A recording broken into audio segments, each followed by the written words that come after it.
На 200 аудио искаме да ви дадем няколко съвета относно закупуването на нова мултимедия Android за вашия автомобил. Първи основен съвет към вас е винаги търсете монтажни центрове, където предлагат монтаж и продажба на дадения продукт. Тъй като много често забелязваме в интернет пространството, че клиентите се закупуват от там мултимедия Android, които не отговарят за тяхните автомобили. Поради простата причина, че дадените продавачи от интернет пространството не са запознати, че повечето автомобили имат няколко вида окабелявания, както и няколко вида радиа. Вторият основен съвет, който бихме искали да ви споделим с вас е да се информирате за процесорните ядра.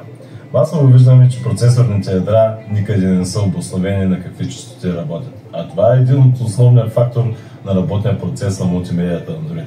Нашия съвет е да търсите като минимум 2 ГГц да работи всяко едно ядро.